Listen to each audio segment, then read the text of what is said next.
नमस्कार दोस्तों, हमारे चैनल में आपका स्वागत है। आज हम श्री राम के वनवास की कहानी के विभिन्न पहलुओं पर चर्चा करेंगे, जिसमें उनके माता पिता के प्रति प्रेम, अयोध्या के नागरिकों का दुख और राम की तपस्वी जीवन शैली शामिल है। इन अध्यायों में हम देखेंगे कि कैसे राम ने अपने कर्तव्यों का पालन किया और अपने प्रियजनों के प्रति अपनी जिम्मेदारियों को निभाया। हम आपको इस वीडियो को पूरा देखने के लिए प्रोत्साहित करते हैं ताकि आप इस महान कथा के सभी महत्वपूर्ण बिंदुओं को समझ सकें। अगर आपको यह वीडियो पसंद आए तो कृपया लाइक करें, शेयर करें और हमारे चैनल को सब्सक्राइब करें। हमें कमेंट में बताएं कि आप इस वीडियो से क्या नया सीख रहे हैं। श्री राम सुंदर तामसा नदी के किनारे पहुंचकर सीता की ओर देखते हुए अपने भाई लक्ष्मण से बोले, हे रानी सुमित्रा के पुत्र, यह हमारे वनवास की पहली रात है, चिंता की कोई बात नहीं है। वन सुनसान और उदास दिखता है, पक्षी और पशु विश्राम के लिए चले गए हैं। निसंदेह अयोध्या की राजधानी अपने निवासियों और मेरे राजकीय पिता के साथ हमारे प्रस्थान के कारण गहरे दुख में है। राजा हमें अनेक गुण देखकर हमें गहरी स्नेह से देखते हैं। हे लक्ष्मण, मुझे डर है कि मेरे पिता और मेरी प्रसिद्ध माता निरंतर रोने के कारण अंधे न हो जाए। फिर भी धर्मात्मा राजकुमार भरत निस्संदेह मेरे माता पिता को धर्मपूर्ण और पवित्र शब्दों में सांत्वना देंगे। हे शक्तिशाली राजकुमार भरत की करुणा पर विचार करते हुए मुझे अपने माता पिता के लिए कोई डर नहीं है। हे नायक, तुमने मुझे वन में साथ देने में अच्छा किया है। यदि ऐसा न होता तो सीता के लिए मेरी चिंता बहुत बड़ी होती। हे लक्ष्मण, यहाँ जड़े, फल और बेरी की भरपूरता है, लेकिन आज रात मैं केवल पानी पीने की इच्छा करता हूँ। इस प्रकार राजकुमार लक्ष्मण को संबोधित करते हुए श्री राम ने सुमंत्र से कहा, हे प्रिय मित्र, घोड़ों का बहुत ध्यान रखना। सूर्य अस्त हो गया। सुमंत्र ने घोड़ों को एक पेड़ से बांधकर उनके सामने मुलायम घास रखी, उनकी भलाई का ध्यान रखते हुए। संध्या का समय आने पर रथ चालक ने अपनी जाति के नियमों के अनुसार अपनी पूजा की। फिर लक्ष्मण की सहायता से राम के लिए एक बिस्तर तैयार किया। तामसा के किनारे मुलायम पत्तों से बना बिस्तर देखकर श्री राम ने सीता और लक्ष्मण के साथ वहाँ विश्राम किया। श्री राम और सीता को सोते हुए देखकर लक्ष्मण ने अपनी सीट छोड़कर रथ चालक से राम के उत्कृष्ट गुणों का वर्णन किया। इस प्रकार लक्ष्मण ने पूरी रात सुमंत्र के साथ राम के गुणों पर चर्चा करते हुए बिताई। इस प्रकार तामसा के किनारे गायों के झुंड के बीच श्री राम और उनके साथ आने वाले लोगों ने रात बिताई। सुबह होते ही श्री राम उठे और लोगों को अभी भी सोते हुए देखकर अपने धर्मात्मा भाई लक्ष्मण से कहा, हे लक्ष्मण, देखो ये लोग अपने घरों और संपत्ति को छोड़कर हमें अनुसरण करने के लिए पेड़ों के नीचे सो रहे हैं। ऐसा लगता है कि वे हमें वापस लाने की प्रतिज्ञा करते हुए अपने जीवन को त्याग देंगे, बजाय इसके कि वे अपनी दृढ़ता में असत्य हों। इसलिए हे भाई, चलो इस स्थान को छोड़ दें इससे पहले कि वे जागे। जब हम तमसा को पार कर लेंगे तो चिंता का कोई और कारण नहीं रहेगा। हमारे चुपचाप प्रस्थान करने से राजा इक्ष्वाकु की राजधानी के लोग हमारी तरह पेड़ों के नीचे सोने के लिए मजबूर नहीं होंगे। यह एक राजकुमार का कर्तव्य है कि वह उन्हें दुख से बचाए और अपने दुख का साथी न बनाए। श्री लक्ष्मण ने रामचंद्र से उत्तर दिया, है ज्ञानी, मैं आपके संकल्प को स्वीकार करता हूँ, चलिए तुरंत रथ पर चढ़ते हैं। फिर राम ने सुमंत्र से कहा, जल्दी से रथ तैयार करो, मैं वन की ओर बढ़ूंगा, इसलिए हमें यहाँ से बिना देरी के प्रस्थान करना चाहिए। रथ चालक ने जल्दी से घोड़ों को रथ में जोड़ा और विनम्रता से राम से कहा, है महान राजकुमार, रथ अब तैयार है, कृपया लक्ष्मण और सीता के साथ चढ़ें, आपके साथ समृद्धि हो। श्री राम ने अपने धनुष, तरकश और अन्य अस्त्रों के साथ रथ पर चढ़े और तेजी से बहती नदी को पार किया। तमसा को पार करते हुए किनारे से थोड़ी दूरी पर उन्होंने कांटेदार झाड़ियों से भरे एक कठिन रास्ते को पार किया और फिर एक चौड़ी सड़क पर आए, जहां वे आसानी से यात्रा कर सकते थे और जो किसी भी खतरे से सुरक्षित थी। नागरिकों से बचने के लिए श्री राम ने सुमंत्र से कहा, है रथ चालक, पहले दक्षिण की ओर चलो। इस प्रकार कुछ दूरी तक चलने के बाद फिर लौट आओ ताकि हमारा कोई निशान न मिले। श्री सुमंत्र राम के निर्देशों का पालन करते हुए आगे बढ़े, फिर लौटकर राम के सामने खड़े हो गए। दशरथ के पुत्र रघु के घर की महिमा को बढ़ाने वाले रथ से बोले, अब तपोवन की ओर चलो।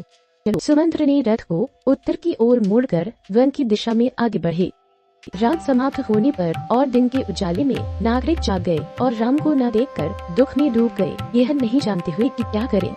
इधर उधर खोजते हुए उनकी आंखें आंसुओं से भरी हुई थी। वे यह नहीं जान पाए कि श्री राम किस मार्ग से चले गए। दुखी और पीले कांपते दिलों के साथ और पूरी तरह से निराश उन्होंने करुणा भरे शब्दों में कहा, नील को श्राप है जिसने हमारी धारणा को ढक लिया। अब हम पूर्ण छाती और बड़े आंखों वाले राम को नहीं दिख पाएंगे। हमारी भक्ति कितनी व्यर्थ है, क्योंकि राम हमें छोड़कर वन चले गए हैं, अपने वफादार मित्रों को यहाँ छोड़कर। राम, जिन्होंने हमेशा हमें अपने बच्चों की तरह माना, हमें वन में जाने के लिए क्यों छोड़ दिया? या तो हम यहाँ मृत्यु पाएंगे या हिमालय जाकर बर्फ में नाश होंगे। राम के बिना जीवन का क्या लाभ? यहाँ सूखी लकड़ी है, चलो इसे इकट्ठा करें और आग जलाकर ज्वालाओं में नाश हो। हम लौटने पर क्या कहेंगे? क्या हम दूसरों को बताएंगे कि हमने शक्तिशाली राम को छोड़ दिया, जो ईर्ष्या से मुक्त और सत्य का उपासक है?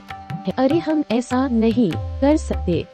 दुखी नगर महिलाओं, वृद्धों और बच्चों के साथ हमें राम के बिना लौटते हुए देखकर दुख में डूब जाएगा। उस आत्मनियंत्रित राजकुमार का अनुसरण करने के लिए अपने घर को छोड़कर हम उसके बिना लोगों का सामना कैसे कर सकते हैं? इस प्रकार शोक करते हुए, ऊंचे उठे हुए हाथों के साथ दुख से भरे हुए वे अपने बच्चों से वंचित गायों के समान लग रहे थे। गाड़ी के पहियों के निशान का अनुसरण करते हुए वे आगे बढ़े, जब तक कि अपने निशान खोकर दुख में गिर पड़े। आगे बढ़ने का कोई मार्ग न पाकर वे वापस लौटने लगे, चिल्लाते हुए, अरे हम क्या करेंगे? क्या भाग्य हमारे खिलाफ है? फिर जिस मार्ग से वे आए थे उसी से वे अयोध्या की ओर लौट गए। श्री राम के लौटने में विफल रहने पर लोग बेचैन हो गए और राजधानी को उदास, निराश और दुखी देखकर वे रोने लगे, आपस में फुसफुसाते हुए, नगर राम के बिना कोई सुंदरता नहीं है। यह एक सूखी नदी के समान है जो एक गरुड़ द्वारा अपने नागों से वंचित है। जैसे चांद के बिना आकाश या पानी के बिना समुद्र, वैसे ही नगर लोगों को दिखाई दे रहा था, जिससे उनके दिलों में कमजोर होने लगा। दुखी होकर अपने भव्य निवास में प्रवेश करते हुए पीड़ित और व्याकुल वे अपने रिश्तेदारों को अजनबी से भिन्न करने में असमर्थ थे। इस प्रकार दुखी होकर राजधानी के लोग उनकी आंखों से आंसू बहते हुए अपने जीवन को समाप्त करने की इच्छा करने लगे। राम के साथ वन में जाने के बाद वे उदास हो गए और लगभग निर्जीव प्रतीत होने लगे। अपने घरों में अपनी पत्नियों और बेटों के साथ उन्होंने कड़वे विलाप किया। कोई भी प्रसन्न नहीं था, कोई भी खुश नहीं था, कोई भी अपने बच्चों को सजाने में नहीं लगा और न ही महिलाएं अपने आप को सजाने में लगी। किसी भी घर की चूल्हे पर आग नहीं जल रही थी, कोई भी अपने खोए हुए धन को पाने के लिए खुश नहीं था और न ही कोई अचानक धन की वृद्धि पर प्रसन्न था। माताएं अपने पहले जन्मे के लंबे समय के बाद लौटने पर कोई आनंद नहीं पाई। हर घर में विलाप भरा हुआ था। राम के बिना लौटने वाले पतियों को उनकी पत्नियों द्वारा कड़वे शब्दों से डांटा गया, जैसे हाथी को उसके चालक द्वारा चिढ़ाया जाता है। हर जगह सुना गया, रामचंद्र को देखे बिना हमारे लिए हमारे घर, महिलाएं, धन, बेटे या आनंद का क्या उपयोग है?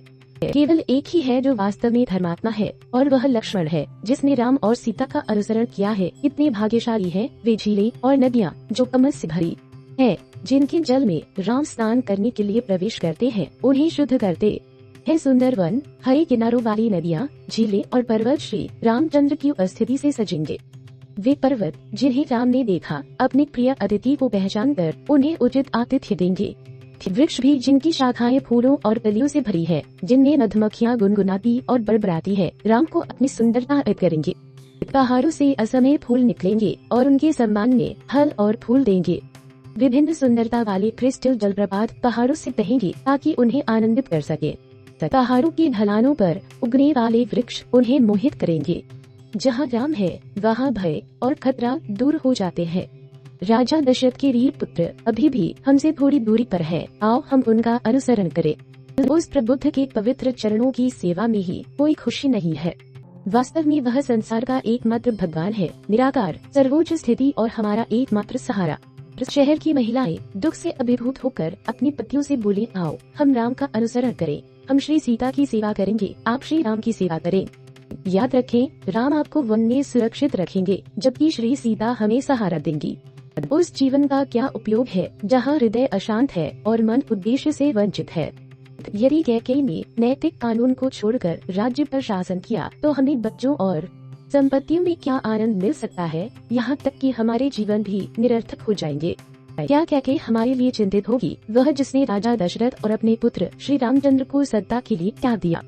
हम अपने पुत्रों की शपथ लेते हैं कि जब तक हम जीवित हैं, हम कभी भी कैकेयी के दास नहीं बनेंगे। कौन उस निर्लज्ज और दुष्ट महिला के शासन में खुशी से जी सकता है, जिसने निर्दयता से राजा के पुत्र को निर्वासित किया? बिना शासक के असहाय राज्य हर विपत्ति का शिकार बन जाएगा और कैकेयी के दुष्कर्मों के कारण नष्ट हो जाएगा। राजा राम के निर्वासन को अधिक समय तक सहन नहीं कर पाएंगे और उनके बिना राज्य का विनाश होगा। हमारे अच्छे कर्म समाप्त हो गए हैं, हम दुखी हैं। चलो या तो विश्व का सहारा ले, या राम का अनुसरण करें, या किसी अन्य स्थान की खोज करें और वहाँ अनजान रहकर जिए। राम, सीता और लक्ष्मण को झूठे तरीकों से निर्वासित करके हमें भरत के शासन के अधीन बना दिया गया है, जैसे जानवरों को वध के लिए ले जाया जाता है। श्री राम, जो पूर्णिमा के चांद के समान आनंद का स्रोत है, अपने शत्रुओं का नाशक, शक्तिशाली लक्ष्मण के बड़े भाई, जिनकी आंखें कमल के समान है, जो मधुर स्वर में बोलते हैं, जो वीर, सरल और लोगों के प्रिय है, निश्चित रूप से जहाँ भी वे घूमते हैं वहाँ वन को सुशोभित करेंगे। नगर की महिलाएं राम से अलगाव के कारण दुखी होकर ऐसे रोई और शोक मनाया जैसे किसी मरते हुए व्यक्ति के मित्र। इस प्रकार शोक करते हुए सूर्य अस्त हुआ और रात आई, कोई यज्ञ अग्नि दिखाई नहीं दी।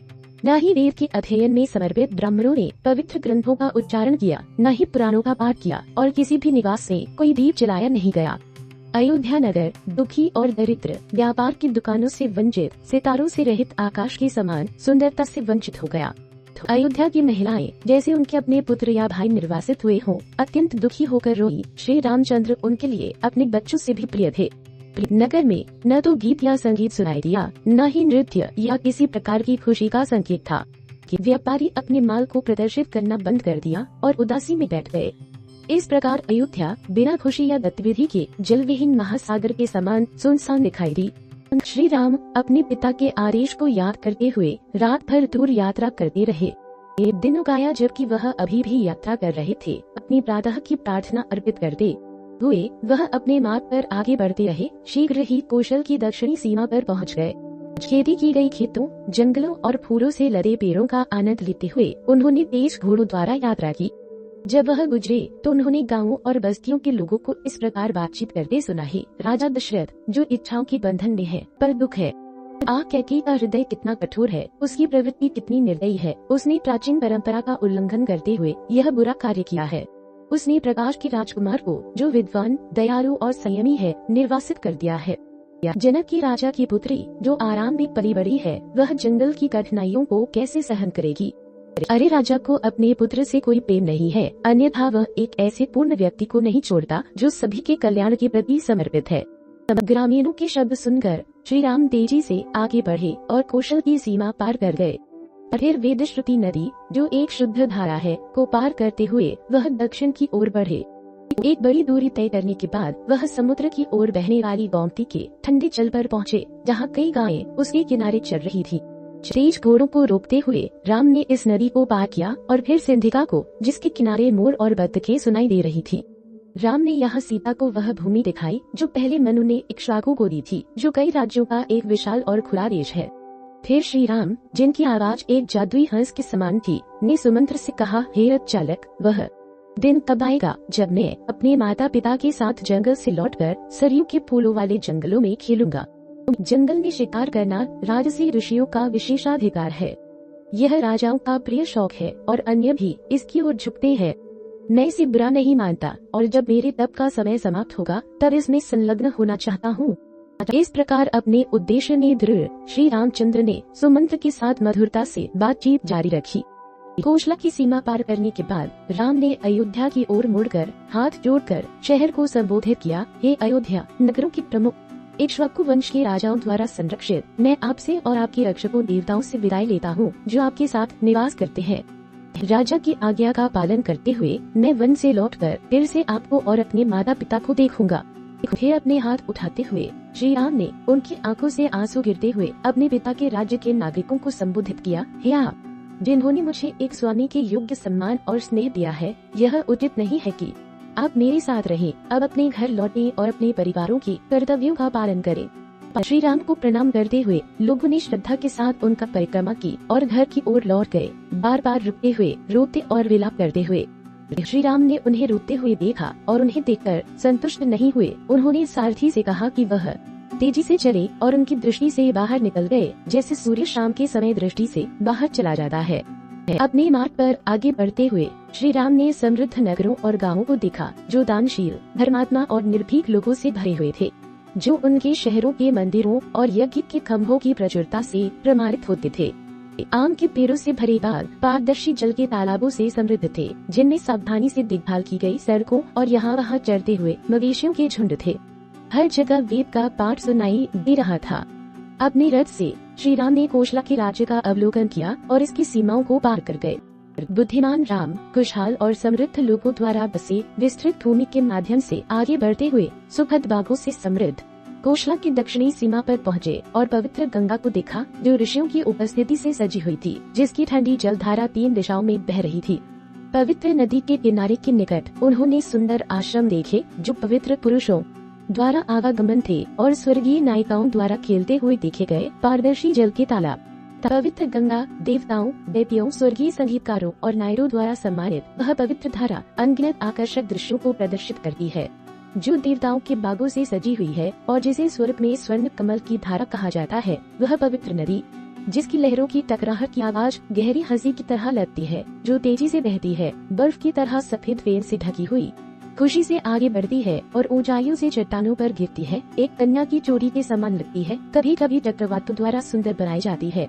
यहाँ गहरी और काली, वहाँ जल की गर्जना के साथ स्वयं श्री गंगा की उपस्थिति की घोषणा करती है। उन पवित्र जल में जहाँ स्वर्गीय प्राणी गोताखोरी और तैराकी करते हैं, जहाँ सफेद कमल तैरते हैं, ऊंचे किनारों या ढलान वाले बारों से घिरे होते हैं, वहाँ जहाँ हंस, क्रेन और चक्र पक्षियों की आवाजें सुनाई देती है, जहाँ पेड़ किनारों को सजाते हैं और जलकुंभियाँ तैरती है, या कमल के फूलों के खेत, जिनकी कलियाँ अपनी कोमल सुंदरता प्रकट करती है, धारा को गलीचा बनाती है। कभी कभी जल कमल की पंखुड़ियों से लाल होकर नदी को एक सुंदर महिला की तरह दिखाता है, जो एक लाल साड़ी में सजी हुई है। वे चमकदार जल, जो पन्ने की तरह हरे हैं, जहाँ शक्तिशाली हाथी खेलते हैं और पृथ्वी के चारों कोनों के महान रक्षक हाथी भी होते हैं, या वे जो देवताओं को ले जाते हैं, जहाँ हर हर की आवाज हमेशा गूंजती है। श्री गंगा एक महिला की तरह सुंदर शानदार रत्नों से सजी हुई। श्री गंगा फल, फूल और हर रंग के पक्षियों से समृद्ध, डॉल्फिन, मगरमच्छ और नागों से भरी हुई वह पवित्र धारा, जो धन्य विष्णु के चरणों से गिरती है, दिव्य और निर्दोष, दूसरों के पापों का नाशक, श्री शिव के केशों में खेली, फिर पृथ्वी पर उतरी भागीरथ के तप की शक्ति से। श्री राम श्रृंगेरपुर के नगर की ओर बढ़ते हुए समुद्र की रानी पवित्र गंगा को देखते हुए, जहाँ क्रौंच पक्षी के गीत सुनाई देते हैं, पवित्र धारा पर लहरों को उठते हुए देखते हुए वह शक्तिशाली योद्धा राम सुमंत्र से कहा, हे रथ चालक, हम यहाँ ठहरे। वहाँ एक गुंडी के पेड़ के नीचे, जो हरे पत्तों और फूलों से भरा है, हम विश्राम करें। हे दयालु, हम उस शक्तिशाली नदी के किनारे ठहरे, जिसकी शुभ जल की पूजा देवताओं, दानवों, नागों, जानवरों और पक्षियों द्वारा की जाती है, और वहाँ श्रद्धांजलि अर्पित करें। सुमंत्र और लक्ष्मण ने उत्तर दिया, ऐसा ही हो, और एक गुंडी के पेड़ के नीचे रथ को रोका। वह पहुंचकर श्री राम और लक्ष्मण रथ से उतरे और सुमंत्र घोड़ों को मुक्त करते हुए सम्मान पूर्वक राम के सामने पेड़ के नीचे बैठ गए। उस देश का राजा एक था, गुहा, जो राम के लिए अपने जीवन के समान प्रिय था। जाति से नाविक था, लेकिन एक सेना का स्वामी था और जलवाहकों का राजा कहलाता था। यह सुनकर कि मनुष्यों में सिंह श्री राम उसके क्षेत्र में आए हैं, वह अपने वृद्ध मंत्री और रिश्तेदारों के साथ राजकुमार से मिलने के लिए निकला। श्री राम ने नाविक के प्रमुख को दूर से देखा और लक्ष्मण के साथ जाकर उसका स्वागत किया।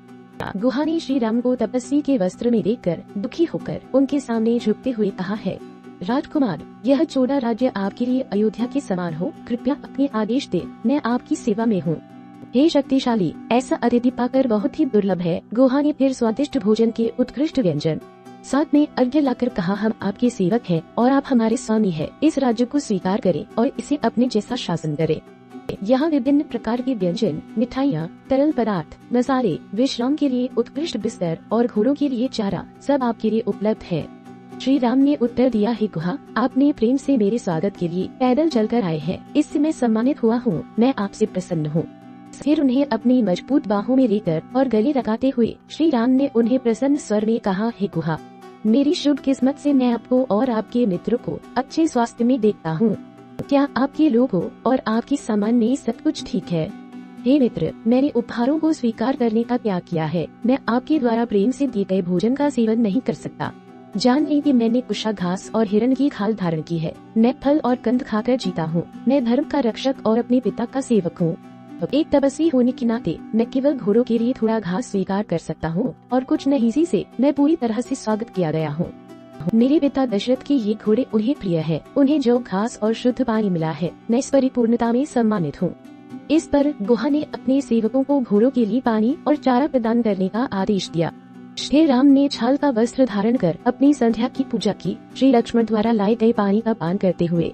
फिर लक्ष्मण ने राम और सीता के चरण धोए, जो इगुंडी के पेड़ के नीचे लेटे हुए थे, और उनके पास सम्मान पूर्वक बैठ गए।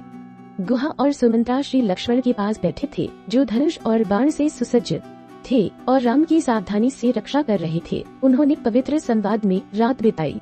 राम राजा दशरथ के बुद्धिमान और प्रसिद्ध पुत्र, जो हर सुख के योग्य थे, अब भूमि पर लेटे हुए कठिनाई सहन कर रहे थे। उन्होंने गहरी नींद में बिना किसी विघ्न के रात बिताई। इस वीडियो से हमें यह सीखने को मिलता है कि श्री राम का जीवन कर्तव्य, प्रेम और त्याग का प्रतीक है। उन्होंने अपने माता पिता और नागरिकों के प्रति अपनी जिम्मेदारियों को कभी नहीं भुलाया, चाहे परिस्थितियां कितनी भी कठिन क्यों न हो। अयोध्या के नागरिकों का राम के प्रति प्रेम और उनकी पीड़ा हमें यह समझाती है कि सच्चा प्रेम और समर्पण क्या होता है। इस कहानी से हमें प्रेरणा मिलती है कि हमें भी अपने कर्तव्यों का पालन करना चाहिए और दूसरों के प्रति दया और सहानुभूति रखनी चाहिए। अगर आपको यह वीडियो पसंद आया हो तो कृपया इसे लाइक करें, अपने दोस्तों के साथ शेयर करें और हमारे चैनल को सब्सक्राइब करें। हमें कमेंट में बताएं कि आप इस वीडियो से क्या नया सीख रहे हैं और कौन से विषय पर आप अगली बार जानना चाहेंगे।